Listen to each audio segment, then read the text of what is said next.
Masih Anda bersama Jurnal Pagi membahas tentang dialog stop pemerasan terhadap TKI. Sebelum kita melanjutkan dialog, saya mengajak Anda untuk melihat data-data grafis berikut ini di layar kaca.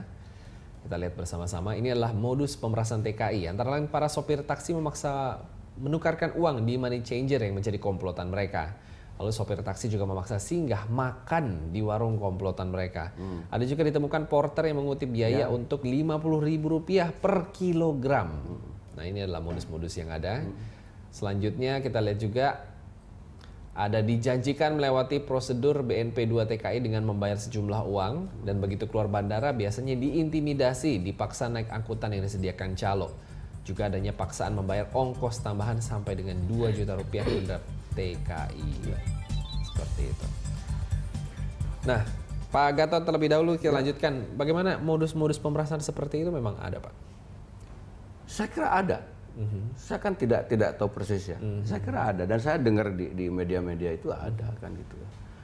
Calo-calo itu memang ada, dan pengarahan penipuan itu memang ada kan gitu. Kita percaya itu ada kan gitu. Lalu maksudnya saya dengan adanya data-data seperti itu tadi, Pak Gatot, apa yang kira-kira bisa dilakukan untuk meminimalisir? Barangkali sistemnya itu harus diganti ya, diganti. Tapi yang paling signifikan menurut saya udah beberapa kali di airport itu dijaga gitu oleh aparat keamanan, Pak. 24 jam. Seperti polisi, aparat keamanan yang lain menjaga area-area turis. Sekarang itu ada polisi turis di Kuta, di mana di Borobudur kan ada polisi turis warawiri untuk mengamankan turis yang datang ke sana. Di bandara itu mestinya dijagain gitu loh. Ada di sana itu aparat keamanan yang berseragam gitu kan, ada di sini Satgas keamanan bandara kan gitu, terintegrasi. Siapa melakukan apa yang dipimpin oleh tim keamanan mestinya kan gitu. Saya kok optimis sekali dengan itu aja, nggak ada itu yang kayak gitu-gitu. Oke, kalau Pak Gatot melihatnya pengamanan itu sangat instan dan sangat mudah dilakukan. 24 jam. Sidak oke, tapi sidak itu kan insidentil, gitu. Seminggu sekali ya 6 harinya itu bolong. Ya bolong. Oke, itu kan kalau kita melihat yang eksternal. Iya, jadi kalau ada tudingan bahwa itu dari internal BNP 2 TKI sendiri? Silahkan aja, nggak apa-apa. Ya silahkanlah, wajar-wajar aja, karena BNP 2 TKI ada di sana. Kita itu punya 210 staf BNP 2 TKI di sana, Pak. Dibagi 3 shift, jadi ada 60-70 orang di sana. Tapi kita beroperasi itu kan di area terminal TKI kan gitu ya. Jadi tidak di area terminal umum. Nah sekarang ini sejak Desember 2012 dengan Permen 16 tahun 2012 Menaker ya, itu sudah dibebaskan. Oke, silahkan ke sana kan gitu. Nah sekarang yang terjadi itu adalah sudah 80% TKI itu pulang ke sana. Kan gitu. Jadi yang ke airport sana itu TKI itu hanya sehari itu 70 sampai 100 aja, tidak lebih itu. Selebihnya yang sekian ratus atau sampai seribuan sudah ke sini. Nah, jadi itu sekarang sudah kena. Dan sekarang airport sudah dibuka. Kan berkurang sekarang itu, Mbak Anies. Di Surabaya, saya kan udah belusukan ke airport Surabaya, ke Solo, ke Semarang. Sekarang itu yang dari Taiwan, Taipei, dari Hong Kong itu langsung ke Surabaya. Air Asia itu sudah langsung ke Jogja, kemana-mana. Jadi sekarang sudah berkurang sebetulnya. Signifikan sekarang itu ya. Udah ke Medan, kemana-mana. Jadi persilahkan saja. Sekarang tuh nggak ada pemaksaan, nggak ada. Silahkan mau pakai BNP TKI, silahkan. Tidak silahkan. Langsung juga silahkan. Nah jadi gitu. Itu kan kasih kesempatan. Karena gini, satu lagi. Karena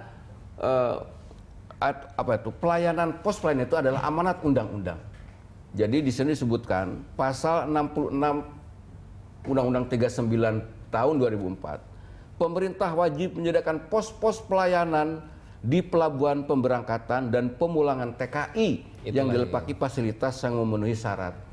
Dalam peraturan pemerintah juga ada, pemerintah wajib memfasilitasi kepulangan TKI. Jadi itu keniscayaan gitu. Adapun nanti akan dirubah bentuknya. Nah itu terserah, itu kan nanti di sistemnya dirubah. Nggak masalah ya. Tapi memang kalau itu mau dihapuskan, undang-undangnya dulu dirubah kan begitu. Itu maksudnya. Kita berikan kesempatan. Kita terbuka, silahkan aja. Demi perbaikan Ibu Anis, mengenai tadi data-data yang sudah disampaikan, apa tanggapan Anda? Ya, itu sudah kami sampaikan sejak lama sekali gitu ya, sebelum sidak KPK kemarin. Jadi Migran Care mengindikasikan ada 10 modus yang selama ini banyak digunakan oleh para pemeras sejak buruh migran turun dari pesawat sampai ke tempat daerah masing-masing. Bisa dibayangkan dari 10 modus, salah satunya itu porter. Yang kami kalkulasi adalah dari porter saja 1 tahun itu bisa mencapai 5,7 miliar. Itu porter saja, belum asuransi, belum angkutan, belum money changer, belum terminal 2, belum kesehatan, banyak sekali yang lain-lain gitu. Artinya ini kerugian masif yang saya kira kalau bisa dikelola, saya setuju Pak Gatot bahwa sistemnya memang harus dirubah gitu. Saya mendorong bahwa BNP 2 TKI yang sekarang lebih terbuka untuk berkoordinasi dengan KPK karena ini penting, apalagi kita ini kan sedang dalam masa transisi menghadapi pemerintahan baru dan di parlemen sendiri juga sedang dalam proses revisi Undang-Undang TKI, sehingga hal-hal yang penting diintegrasikan dalam revisi Undang-Undang TKI, termasuk tadi pasal 66. Pasal 66 itu kan menyebutnya pos pelayanan. Apa yang terjadi kan pos pemerasan gitu. Jadi ini juga kita harus evaluatif gitu ya. Pos pelayanan itu maksudnya ya harus melayani gitu, bukan kalau terjadi pemerasan seperti apa gitu. Ini saya kira yang harus dibereskan gitu, mulai dari undang-undangnya. Apalagi nih 2 tahun yang lalu pemerintah Indonesia sudah meratifikasi International Convention tentang pelindungan hak-hak buruh migran dan anggota keluarganya, di mana salah satu mandat konvensi itu adalah pemerintah Indonesia harus membebaskan seluruh praktek-praktek diskriminasi dalam pelayanan buruh migran gitu. Baik, nah dari hasil sidak KPK kemarin, KPK ada usulan bahwa BNP 2 TKI bisa dilikuidasi atau diubah bentuk. Tanggapan Ibu? Ya, kalau berbasis pada pasal 69 Konvensi Buruh Migran yang diratifikasi dalam Undang-Undang Nomor 6 Tahun 2012, itu memang Indonesia sebagai negara parti dalam konvensi itu dituntut untuk membentuk satu kelembagaan yang proper dalam melindungi buruh migran, memastikan sejak berangkat sampai pulang kembali itu terlindungi. Nah, kalau mengevaluasi fungsi BNP 2 TKI baik menurut undang-undang maupun perpres itu memang tidak sesuai dengan konvensi gitu, sehingga memang perlu dilakukan revitalisasi gitu sesuai dengan mandat konvensi. Kelembagaannya tetap saya kira dibutuhkan, tetapi fungsinya, bagaimana restrukturisasinya, reformasinya itu harus segera dilakukan berbarengan dengan revisi Undang-Undang Buruh Migran. Saya kira itu yang diperlukan dan itu kemarin yang juga kita diskusikan dengan KPK gitu. Oke, tadi kalau ada usulan dari KPK seperti itu Pak, diubah bentuk atau dilikuidasi? Saya kira sependapat dengan Mbak Anis.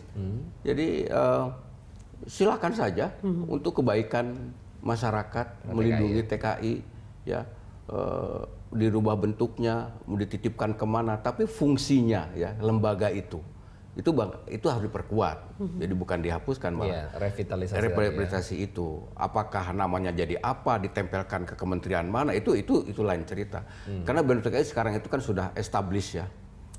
Dia organisasi yang cukup besar gitu ya, dengan tenaga kerja dengan karyawan ada 1.900. Kita punya Kanwil BP 3 TKI di 24 provinsi dan 18 pos pelayanan di kabupaten kota, ya gitu ya. Ya itu sudah dan itu melayani mulai penempatan, mulai macam-macam lah ya, proses dari awal itu. Ya. Memang di sana sini ada ekses, ada pungli itu yang saya dibenahi dan saya pelajari nih. Gimana nih mereteli ini itu itu satu-satu lah ya. Iya, satu-satu ya. Baik, kita lanjutkan nanti dialog kita dalam segmen selanjutnya. Tetaplah bersama kami dalam Dialog Jurnal Pagi.